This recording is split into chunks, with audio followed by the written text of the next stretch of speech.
Hi there, and welcome to Belfast High History on YouTube. This is one of our series on the International Relations course, and it's the second in our series as well on the Vietnam War. And this episode looks at the United States' involvement and actions in the Vietnam War, and basically how that led to American defeat in Vietnam. So let's have a look and see what this is all about. Well, the American presence in Vietnam really got a huge boost from the Gulf of Tonkin incident in August 1964. There was a pivotal point in the Vietnam War because it really increased the United States presence in Vietnam. What had happened apparently was that a destroyer, the USS Maddox, had been attacked by North Vietnamese gunboat in the Gulf of Tonkin. You can see on the map here where that was.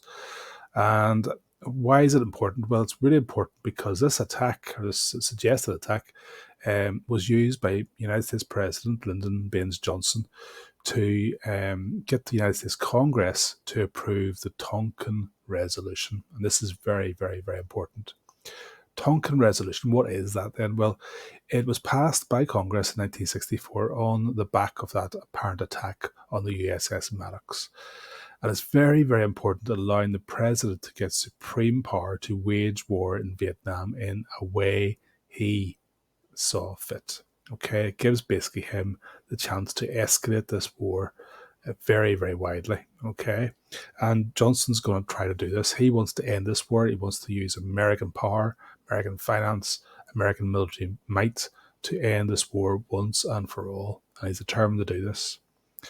So how did the United States increase its involvement then? Well, there's a number of ways that it managed to do this. First of all, after the Tonkin Resolution, they poured lots of men, American soldiers, into Vietnam. Previously, there were about 25,000 advisors, which are really American soldiers, but Johnson really pumps up that number to 500,000 US soldiers in Vietnam by 1968.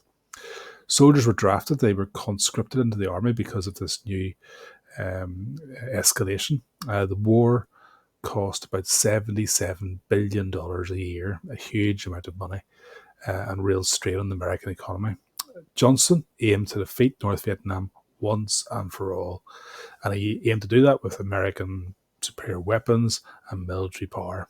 So he's determined to do this. So what tactics did the United States use and what went wrong? Let's have a look and see.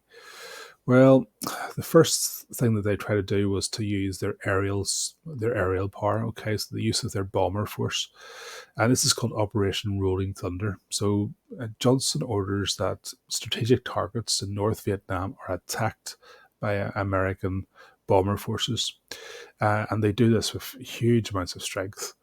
They dropped more bombs in Vietnam that were dropped in the entire World War II on Germany and Japan. So a huge amount of bombs dropped in Vietnam. Of course, this was indiscriminate and turned many Vietnamese away from the United States and towards the Viet Cong and North Vietnam. North Vietnam, you have to remember, it had limited industrial targets, not even the same as Germany or Japan. It's limited industrial targets, and that meant that villages were attacked, towns were attacked, and that inevitably led to civilian casualties of schools and hospitals being bombed by the Americans. Okay, the second thing here is what they used to try to attack the Viet Cong on the ground. So they used a chemical agent called Agent Orange because of its color. It's a highly toxic weed killer, almost a super weed killer. And what they were using this for was to as a defoliant, basically to get rid of the leaves on the trees in the jungle. They couldn't see the Viet Cong down below, and they wanted to be able to see those to make them easy targets for superior American bombers. The downside to this is obvious. Okay, it has massive environmental effects. The dioxins deeply damage the health of Vietnamese people and ruin their crops. It still, even today, leads to birth defects across Vietnam. So deeply unpopular with the Vietnamese people. The second thing that they used was napalm, and napalm is liquid petroleum jelly basically, and you can see by this clip exactly what it does. Horrific. So it burns obviously whatever's down below, but that can include humans as well and can burn all the way down to the bone. It causes horrific injuries. It kills women and children, old people. And some of the images of this here are horrific and go around the world. It also destroys farms and lives indiscriminately. And again, it leads to the loss of hearts and minds of the Vietnamese people. The Americans also use what's called search and destroy operations. This is General Westmoreland. He orders that they try to get rid of the Viet Cong, and they do that by using their helicopters, flying into villages, trying to kill or capture Viet Cong members. The problem for the Americans is they don't have a clue who the Viet Cong are, and they have poor intelligence. They don't speak the language, and they run into lots of problems. A lot of them are trigger happy, so they kill lots of people in the villages, whether they be Viet Cong or not. And this turns out to really, really go against the Americans. Their raids were sometimes called Zippo raids after the lighters that they used. You can see in the background here some of the Vietnamese villages getting burned to the ground. Often these villages had nothing to do with the Viet Cong, but they were burned to the ground by the Americans. And certainly this turned the people against the Americans and towards the Viet Cong. One terrible example of this is the My Lai massacre. So it's a real example of how search and destroy went horribly wrong. General Westmoreland had a tactic where he had a body count as a sign of military strength. So how many Viet Cong he would say his forces have killed. This would encourage American soldiers to go out and kill indiscriminately. And this really happened. This is exactly what happened. And in March 1968, 350 Vietnamese villagers were massacred by US soldiers, women, children, old people. This was brought to the nation's attention by the New York Times, I think, and it was a shock for Americans to realize what was going on by their soldiers in Vietnam. It completely turned the Vietnamese people against the Americans, but also turned the American public against what was happening in their name across the world. What was even worse about that was that some of the people involved were let off with lenient sentences not very long afterwards. Look at this picture, you can see another issue for the Americans. This is a very young soldier. A lot of American soldiers were conscripts. They were young, they were inexperienced, they were in a foreign country, they were up with temperatures of 40 degrees, with huge backpacks on. It was an alien environment. Many had not volunteered to fight this at all, but they were conscripted through the draft, and they resented having to fight a war so far from home. Some of them took to alcohol, took to drugs, and US soldiers were often hated by the Vietnamese due to the actions of some of their troops.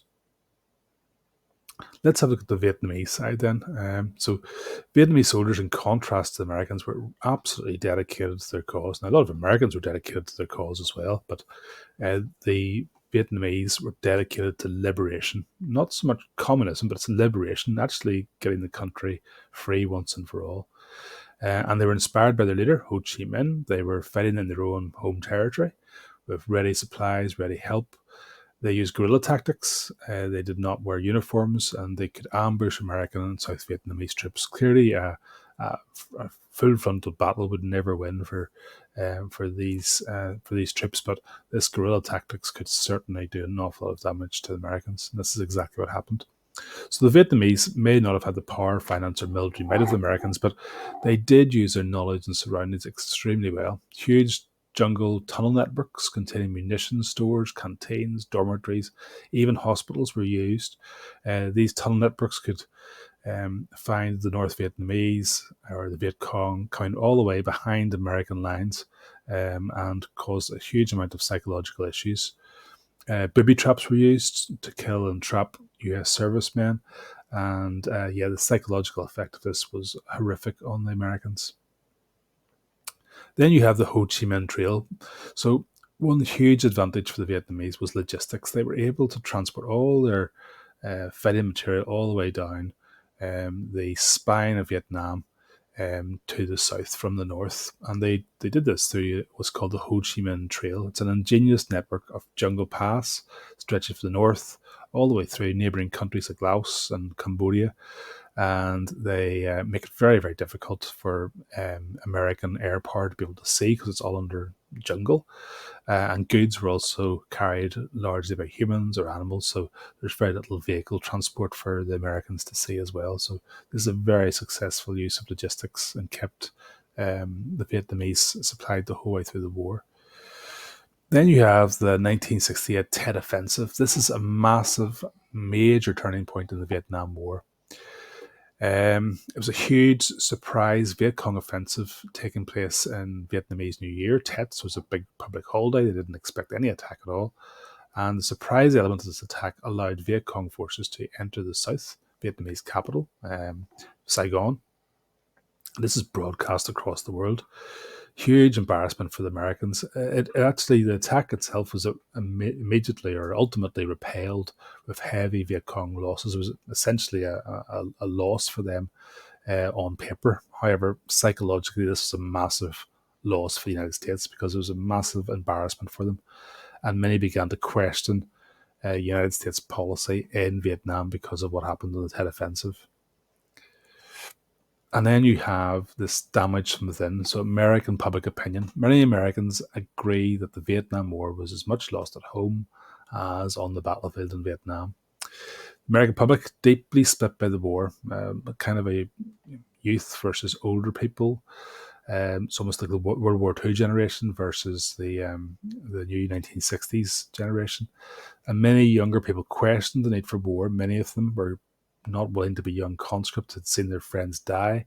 They didn't know why they were fighting in Vietnam. And some burned their draft cards and left for the freedom of Canada. Protest marches took place across the United States and in some places like Kent State University. Some, I think, three protesters were shot dead by forces there, showing the real division in American society. And this American public opinion was really brought home by the reality of war on television. Americans nearly all had a television set by this stage, and they were watching coffins come home from Vietnam. They were watching the death toll rise. They were watching the Tet Offensive on their televisions, and this made them question exactly what was going on in Vietnam in their name.